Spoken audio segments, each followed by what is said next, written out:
The space around Harmony's edge became a battlefield. General Rackstock's 50 warships spread out in perfect formation, their weapons trained on the single human frigate. The Skarn were confident this would be an easy victory. They were wrong, Captain. Morrison did not wait for the enemy to attack first. The Wolverine shot forward like a bullet, diving straight into the center of the Skarn fleet. The aliens had expected the humans to run or surrender. They had not expected a frontal assault. "All weapons, fire at will," Morrison ordered. The human ship twisted and turned between the larger enemy vessels. Lieutenant Commander Park's fingers flew over her controls, sending missiles and laser fire into weak spots on the Skarn ships.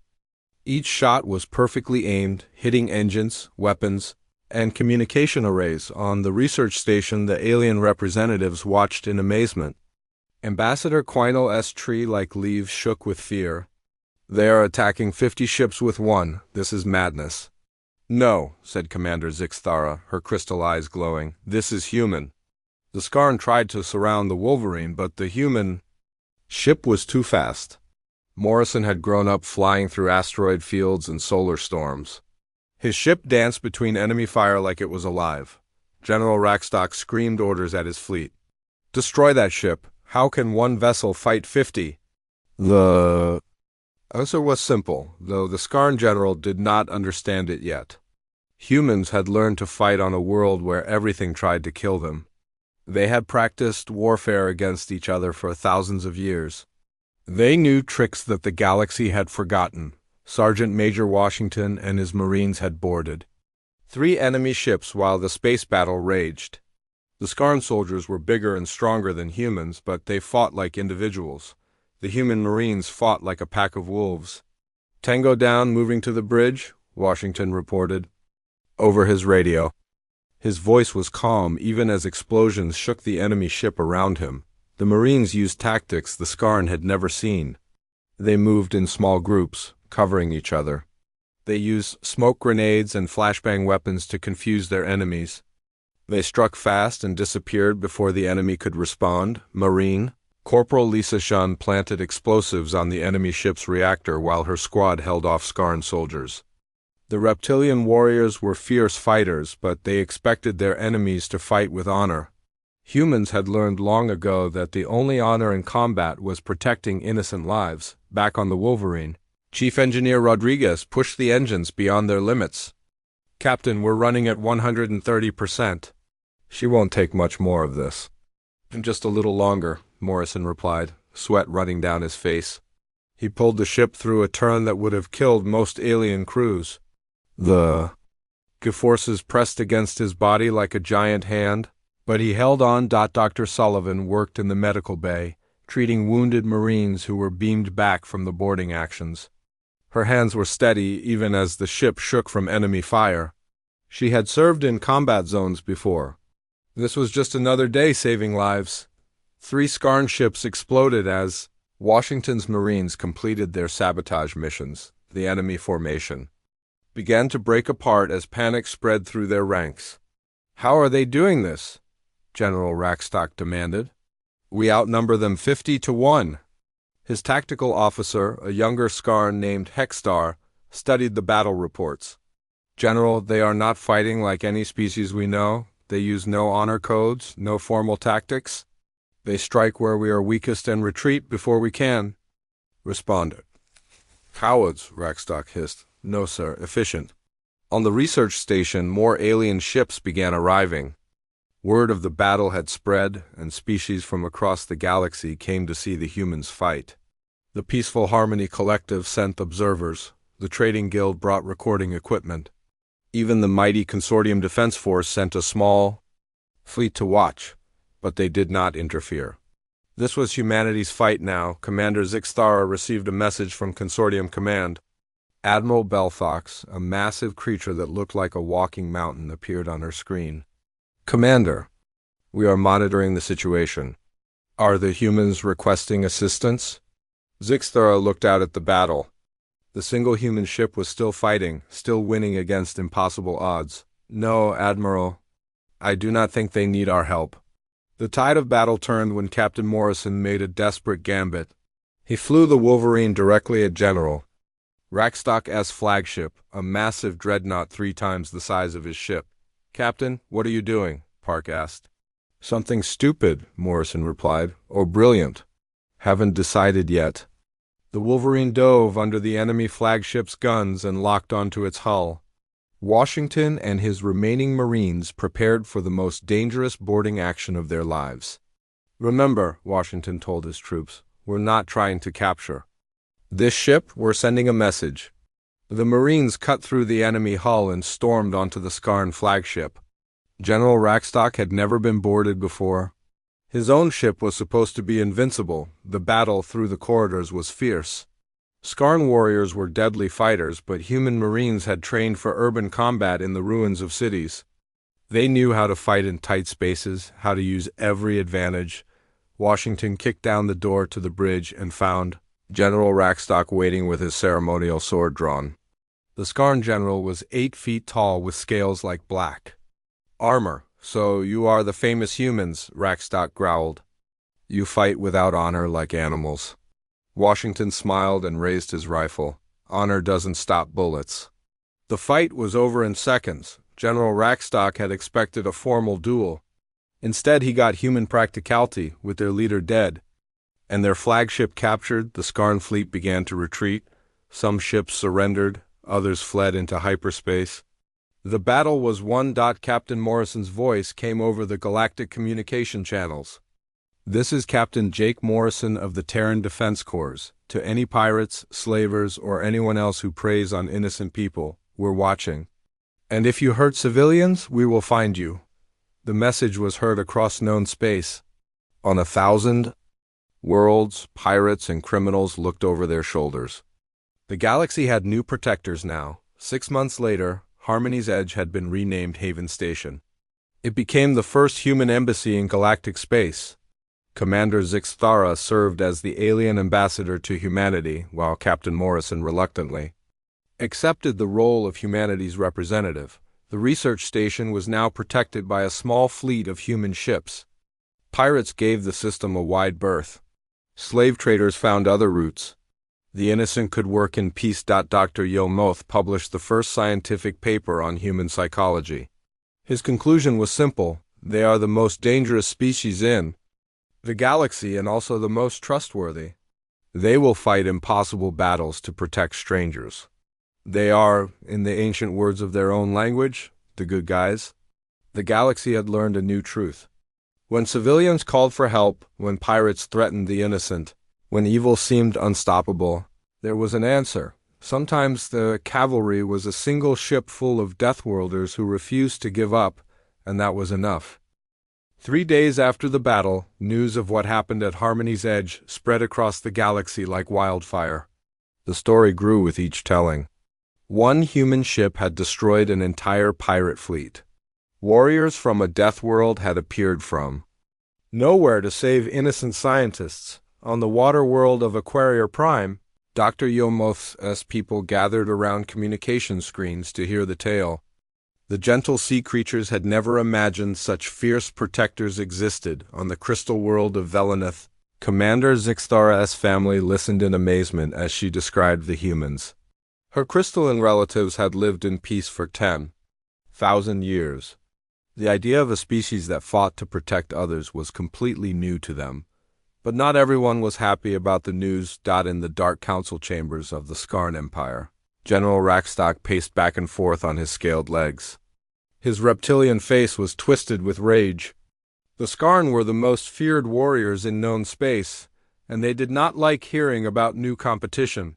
"One ship defeated 12 of our vessels," he hissed. "Impossible.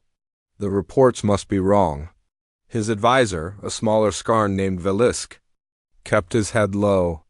"The survivors all tell the same story, General. These humans fight like nothing we have ever seen." "Humans," Rackstock spat. "What kind of name is that? Where do they come from?" "A world called Earth, General. It is not in our star charts, but our spies report it is classified as a Class 9 death world." General Rackstock stopped pacing. Class 9 death worlds were planets so dangerous that the Galactic Consortium marked them as uninhabitable. Nothing was supposed to be able to live on such worlds. send a fleet, he ordered. I want to see these humans for myself. If they are truly warriors, they should join the Skarn Empire. If they refuse, we will destroy them. Meanwhile, on Harmony's Edge, Captain Morrison was learning more about galactic politics than he ever wanted to know. Representatives from dozens of species had come to meet the humans. Some were curious, some were grateful, and some were clearly frightened. Ambassador Quintal of the Peaceful Harmony Collective spoke in soft tones. His people looked like tall, thin trees with glowing leaves. Captain Morrison, we wish to thank humanity for protecting the innocent. Our species has never known war. We find it disturbing that such violence exists. So do we, Morrison replied. Honestly. But sometimes violence is the only thing that stops worse violence. The ambassador's leaves rustled with confusion. We do not understand. In our experience, all conflicts can be resolved through discussion and compromise. Dr. Sullivan, who was sitting nearby, shook her head. That only works when everyone wants to be reasonable. Pirates and slavers don't want to compromise. They want to take what isn't theirs. Across the room, Representative Zaran of the Trading Guild was having a different conversation with Lieutenant Commander Park. The guild member looked like a large, walking crystal with multiple arms for handling goods. Your species interests us greatly, Zaran said in his clicking voice. We could use protection for our merchant ships. Pirates attack our trade routes constantly. We might be able to help, Park replied carefully. But we'd need to know more about your operations. Washington was talking to a group of military officers from various species. Most of them looked worried. Sergeant Major, said Colonel Kethmer of the Consortium Defense Force, your tactics in the recent battle were ... unusual. You attacked a superior force without hesitation. Most military doctrine would call that suicide. Washington grinned. Most military doctrine assumes you're fighting other soldiers. Pirates aren't soldiers. They're bullies. And bullies run when someone hits back hard enough. The alien officers exchanged glances. Their wars were formal affairs with rules and procedures. The idea of fighting without honor codes and surrender protocols seemed barbaric to them, but it had worked. Commander Zixthara found Captain Morrison on the observation deck, looking out at the stars. The crystal being approached him quietly. Captain, I've been thinking about what you told us. About your world being dangerous, about your people fighting to survive. Morrison turned to face her. What about it? I have been reading the reports about Earth. Your planet has weather that kills. Animals that hunt thinking beings, diseases that spread like fire. Yet your species not only survived, you thrived. We're stubborn, Morrison said with a small smile. When something tries to kill us, we get angry and fight back. But you also help others. You saved us when you could have ignored our call. You stay here to protect us when you could have left. This confuses our scientists. Morrison was quiet for a moment. My grandfather used to tell me something. He said that strength without kindness is just cruelty, and kindness without strength is just wishful thinking. Zixthara's crystal body caught the starlight as she processed this. So you are strong to protect your kindness? Something like that. Their conversation was interrupted by Plexino's urgent voice over the ship's communication system. All personnel to emergency stations. Large fleet approaching our position. Morrison and Zixthara rushed to the control center. On the main screen, they could see dozens of ships dropping out of hyperspace. These were not pirate vessels. They were military warships, all painted in the black and red colors of the Skarn Empire. General Rackstock's voice came over the radio, harsh and demanding. Humans of the ship Wolverine, this is General Rackstock of the Skarn Empire. You will surrender your vessel and submit to questioning. Your recent actions have disturbed the balance of power in this sector. Captain Morrison looked at the enemy fleet. 50 warships against his one small frigate.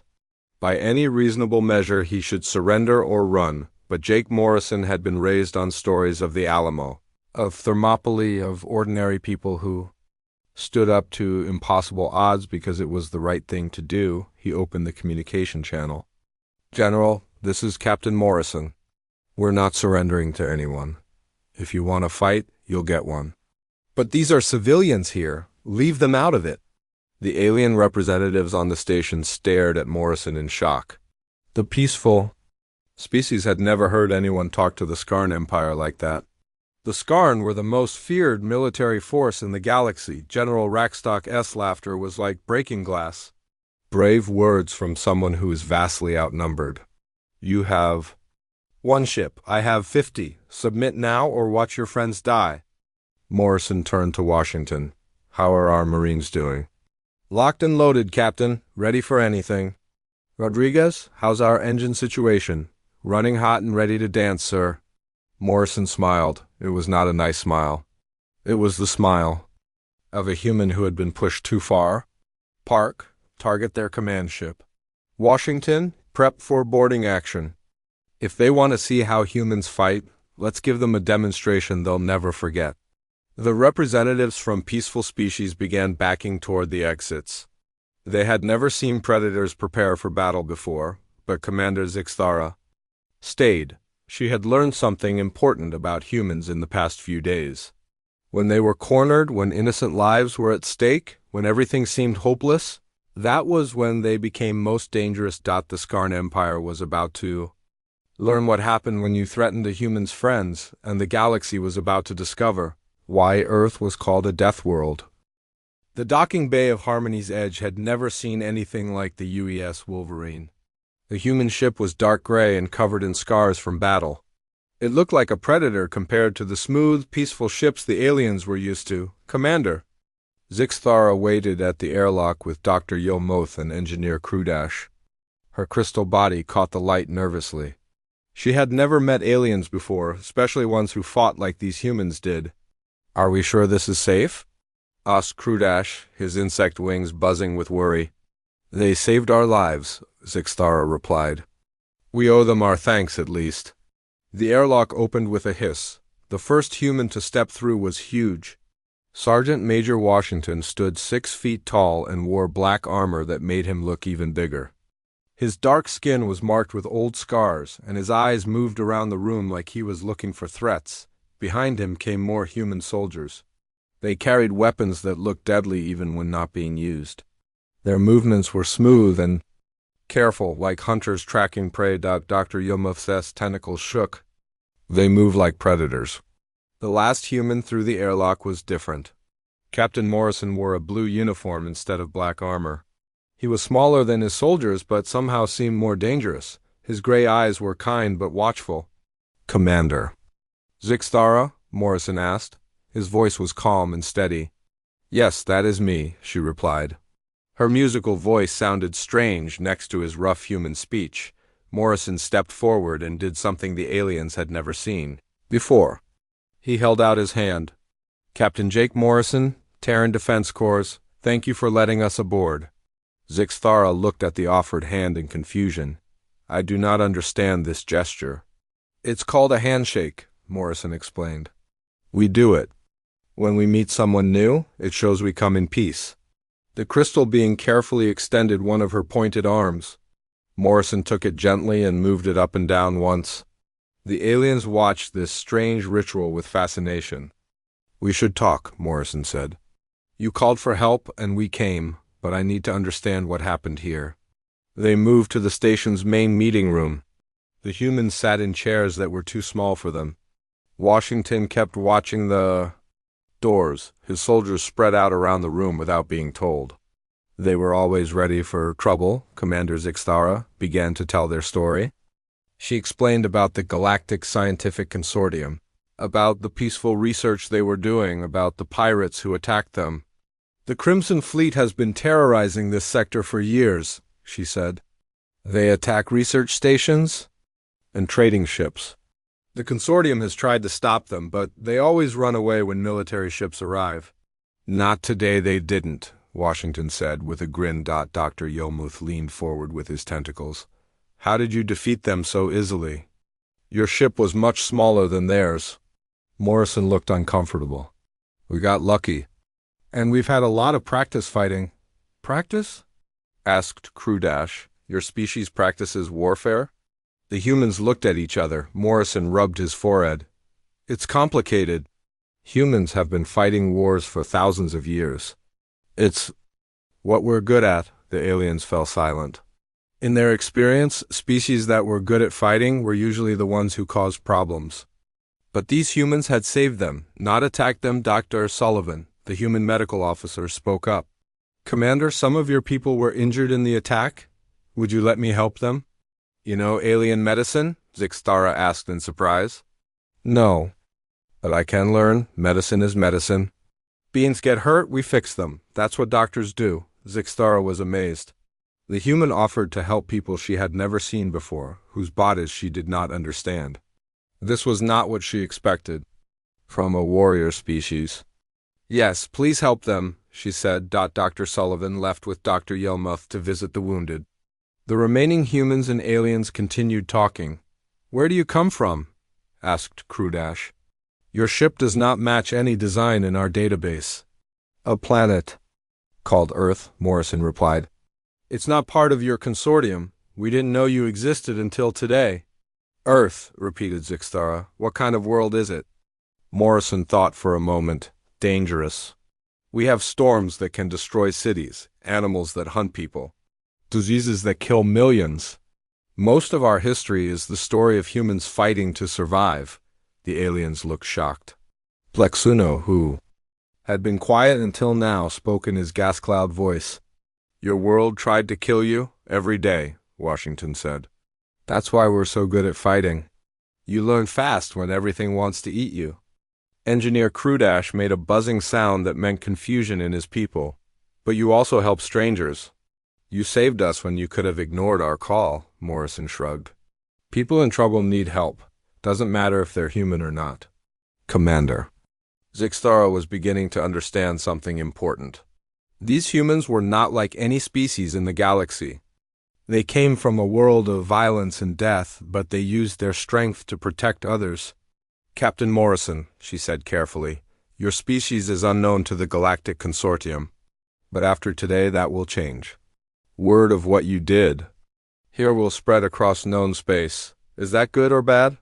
Morrison asked. I do not know, Zixtara admitted.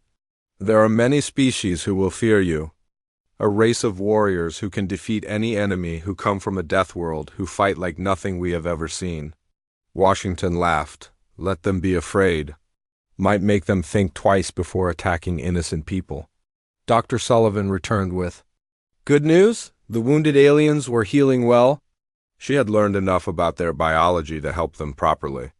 Her kindness had impressed the alien medical staff. Your doctor is remarkable, Dr. Yelmuth told Morrison. She learned our anatomy in minutes and treated our injuries without hesitation. Morrison nodded. She's good people. All my crew are. As the meeting continued, both sides learned about each other. The aliens discovered that humans had rules about protecting civilians, that they never left anyone behind, that they would fight hopeless battles if innocent lives were at stake. The humans learned about the galactic community, about species that had never known war, about a civilization built on peace and cooperation. We should exchange information, suggested Zixtara. Cultural data, star charts, historical records. Agreed, Morrison said. But first, we need to make sure you're safe. Are there more pirates in this area? Yes, many groups operate here. The consortium cannot patrol everywhere. Morrison looked at Washington. The sergeant major nodded. We'll stay for a while, Morrison decided. Make sure no one else bothers you. And we'll send word back to Earth? Our government will want to know about all this. Zixtara felt relief wash over her crystal body. The humans would stay and protect them. These strange warriors from a death world had become their guardians. As the meeting ended, she realized that everything was about to change. Humanity had entered galactic civilization, and nothing would ever be the same. The universe had just become a much more dangerous place for those who preyed on the innocent, and a much safer place for everyone else. The used Wolverine dropped out of hyperspace like a metal comet. Captain Morrison gripped his command chair as the ship shook from the sudden stop. Through the main screen, he could see the research station surrounded by red pirate ships. Jesus, whispered Lieutenant Commander Park. 3 heavy cruisers and a fighter screen. They brought enough firepower to level a city. The pirates had been taking their time with the research station. The alien shields were almost gone, flickering like a dying light bulb. Blast marks covered the station's white hull. It looked like a wounded animal surrounded by wolves. "Captain," said Chief Rodriguez from his engineering station, "those cruisers are twice our size. Each one has more guns than we do." Morrison studied the enemy formation. The pirates had spread out around the station in a loose circle. They were confident, sloppy. They thought they owned this piece of space. "Park, tactical analysis." Morrison ordered, "Sir, by the book we should withdraw and call for backup. We're outnumbered 12-1. Park's fingers danced over her controls, but their formation is weak. "They're not expecting a fight?" Dr. Sullivan looked up from her medical station. "Captain, I'm reading life signs on that station. 43. Beings, all still alive." Morrison nodded. 43 people counting on someone to help them. It did not matter that they were aliens he had never seen before. People were people. "Rodriguez, I need everything you can give me. Strip power from life support if you have to." "We're going it hot." "Aye, Captain." "Engines at 110%. Washington, prep your Marines for boarding action." The big sergeant major grinned. "My boys are ready, sir." "We've been getting soft on patrol duty." Morrison opened the ship's communication system. "All hands, this is the captain. We have civilians under attack by pirates. We're going to get them out. Hold tight and do your jobs." The Wolverine accelerated toward the pirate fleet like a bullet. The human ship was smaller and faster than the enemy cruisers. Morrison had learned long ago that in space combat, speed and surprise could beat raw firepower on the research station. Commander Zixthara watched the approaching ship on her damaged screens. Her crystal body trembled with hope and fear. "One small vessel approaching the pirates," reported Plexino. "It does not match any ship in our database." Dr. Yomov's tentacles moved quickly over his controls. "The ship is accelerating directly at the enemy fleet, that is suicide." Engineer Crudash buzzed in confusion. "No military commander would attack 12 ships with one. It makes no sense." The pirates saw the Wolverine coming and laughed. Captain Vexiron's voice came over their radio, full of cruel amusement. "One little ship thinks it can save you, Crystal Bug. Watch as I crush your heroes." The first pirate fighter moved to intercept the human vessel. The pilot was confident, lazy. He had destroyed many peaceful ships before. This would be easy. He was wrong. The Wolverine twisted in space like a living thing. Morrison had learned to fly in the asteroid belts around Mars, where one mistake meant death. The pirate pilot tried to follow the wild movements, but could not. "Keep up." Park's fingers moved over her weapons controls like a pianist playing a deadly song. The Wolverine's gun spoke once. The pirate fighter exploded in a ball of fire. "First blood to us," Park said calmly. The other pirates stopped laughing. Captain Vexiron roared orders at his ships. "All vessels, destroy that ship. Now." But the human vessel was already moving. Morrison used the asteroid field around the moon like a 3-dimensional maze. The Wolverine dove between rocks the size of buildings, pulling sharp turns that would have killed most alien crews on the research station. The aliens watched in amazement. Dr. Yomoth checked his instruments twice to make sure they were working. "Commander, the unknown ship is pulling 12 gravity forces in that turn. No known species can survive such acceleration." "Their pilot must be dead," Crudash said. "Nothing can live through those forces." But the human ship kept moving, kept fighting. Inside the Wolverine, Captain Morrison felt his bones strain against the acceleration. His vision went gray at the edges. Blood ran from his nose. He did not care. This was what humans were built for. The pirates tried to follow the Wolverine into the asteroid field. 2 of their fighters crashed into rocks, their pilots unable to match the insane flying of the human ship. A 3rd fighter took damage from flying debris and limped away. "Rodriguez, how are we doing?" Morrison asked through gritted teeth. Engines holding, Captain, but we can't keep this up forever. Morrison swung the ship around a large asteroid and came up behind one of the pirate cruisers. The big ship was trying to turn to face him, but it moved like a whale compared to the Wolverine's shark-like speed. Park, target their weapon systems. Take out as many guns as you can. Aye, sir, firing. The Wolverine's weapons were smaller than the cruiser's guns, but they were precise. Park hit the pirate ship's weapon mounts one by one like a surgeon cutting with a laser.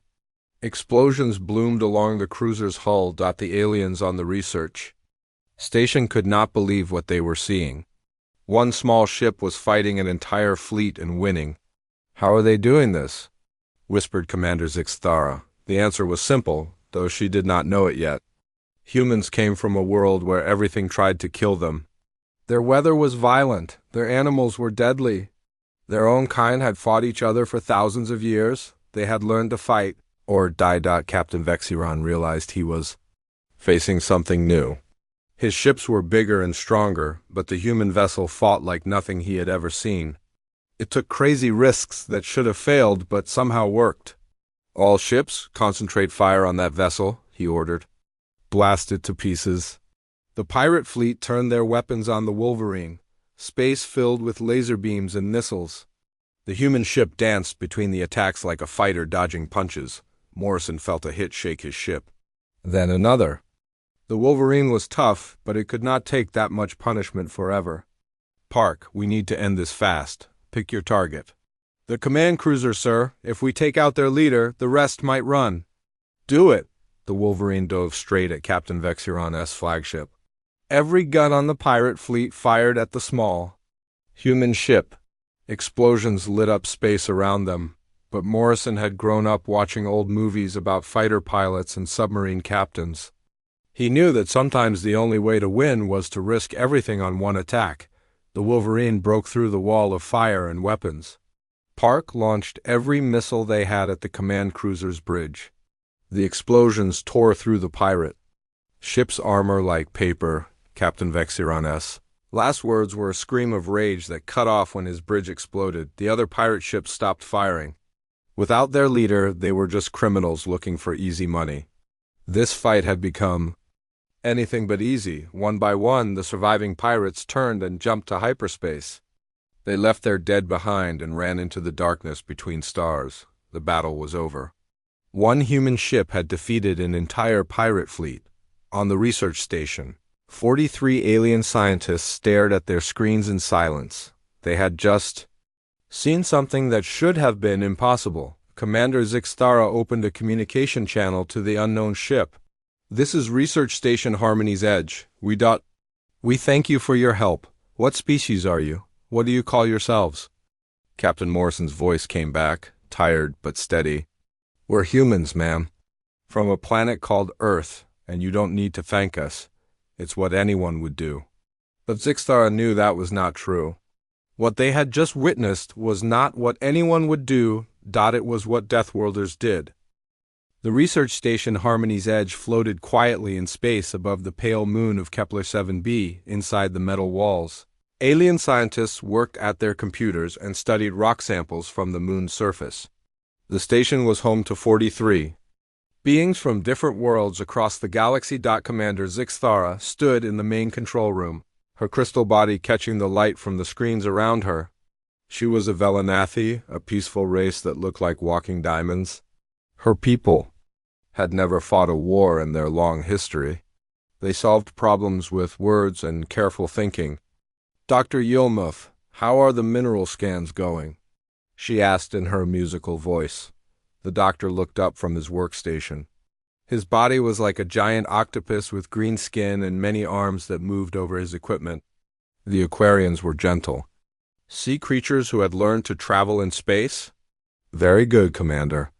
The moon has rare metals we have never seen before. Engineer Crudash buzzed from across the room. He looked like a big ant with tools for hands. His people, the hive minds, worked together like insects on their homeworld. All systems running smooth, Commander. Power at full strength. Communications. Officer Plexuno spoke without a mouth, since he was made of glowing gas that floated in a clear container. No messages from home base, all quiet in this sector. It was supposed to be a simple job. Study the moon, take samples, write reports. The Galactic Scientific Consortium picked this quiet corner of space because nothing dangerous ever happened. Here. The nearest military base was 3 days away by fast ship. That was the problem. The first sign of trouble came when Plexuno-S gas cloud turned bright red. Commander! Ships dropping out of hyperspace, many ships. Zixthura moved to the main screen. Her crystal heart sank when she saw what was coming toward them. 3 large warships and 12 smaller fighters, all painted blood red with black skull marks on their sides. She knew those marks. Crimson Fleet, she whispered. The pirates were the nightmare of every peaceful species in the galaxy. They came from the outer rim where law meant nothing. Their leader was Captain Vexiron, a Skarn warrior with scales like black metal and teeth like knives. The Skarn were born killers who live for battle and death. All stations, red alert, Zixthara sighed, trying to keep her voice calm. Raise shields, send distress signal to Consortium Command. The station's weak shields came online. They were meant to stop space rocks, not military weapons. Dr. Yilmuth's tentacles shook as he worked his controls. Crudash buzzed louder, a sign of fear in his people. Plexuno-S gas swirled like a storm. The first blast hit the station hard. The lights went out for a second, then came back dim and red. Another blast, then another. The pirates were not trying to destroy them quickly.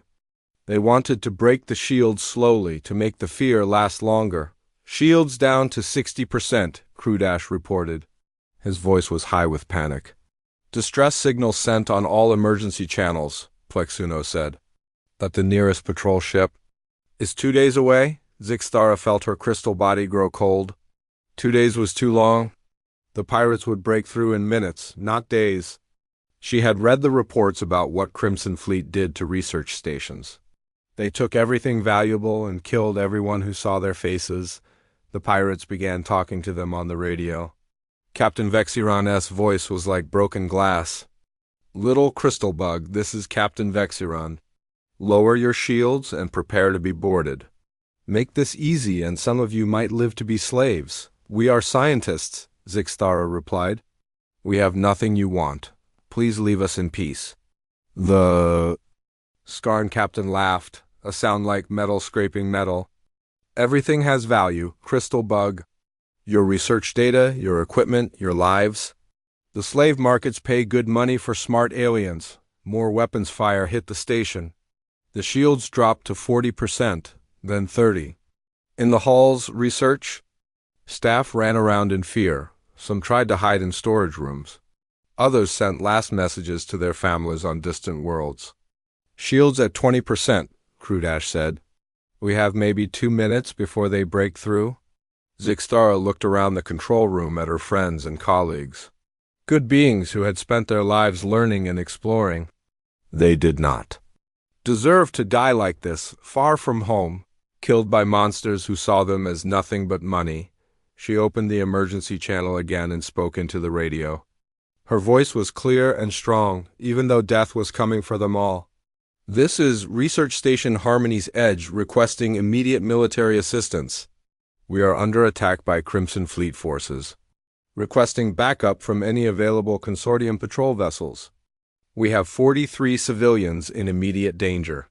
Please, if anyone can hear this, we need help now. The message went out into space at the speed of light, racing toward distant stars. But space was big and empty, and the nearest help was days away. Zixthara did not know that her desperate call was being heard by someone much closer. Only a few light hours away, near the edge of a solar system that was not on any galactic map, a human ship was listening to the radio chatter of space. The Hughes Wolverine was a small patrol frigate from Earth, built for speed and fighting. Captain Jake Morrison sat in his command chair, a cup of coffee in his hand and a frown on his weathered face. He was 45 years old, gray at his temples, with scars from a dozen battles. His people had been fighting wars since before they could write. Captain, picking up a distress call, said Lieutenant Commander Lisa Park from her station. She was young and smart, with quick eyes that missed nothing. Unknown language, but the translator is working on it. Put it through, Morrison said. The alien voice came through the speakers, musical and afraid. The computer turned the words into English. When the message ended, the bridge was quiet. Civilians under attack by pirates, Morrison said. How far? 2 hours at full speed, Park replied. Chief Engineer Danny Rodriguez looked up from his screens. He was a big man with strong hands and a good heart. Captain, we don't know these aliens. Could be a trap? Medical Officer Dr. Kate Sullivan shook. Her head, her red hair moved as she turned toward the captain. That guy sounded real scared to me. Real people in real trouble. Sergeant Major Troy Washington stood near the back of the bridge. He was a soldier from his boots to his shaved head, and he knew the sound of fear in any language. Civilians are civilians, Captain. Don't matter what they look like. Morrison finished his coffee and set the cup down. He had spent 30 years in the Terran Defense Corps. He had fought in the Colony Wars, the Asteroid Belt Campaign, and the Long Patrol. His father had died defending civilians from raiders. His grandfather had fought in the Pacific War back on Earth. There was only one choice a human could make. Rodriguez, give me everything the engines have got. Park, plot a course for that station. Washington, get your Marines ready for a fight. The Wolverine turned toward the distant moon and jumped to hyperspace. They were going to help strangers they had never met against enemies they knew nothing about. It was what humans did. Behind them, space was empty and cold. Ahead, aliens were about to learn what it meant when Deathworlders answered your call for help.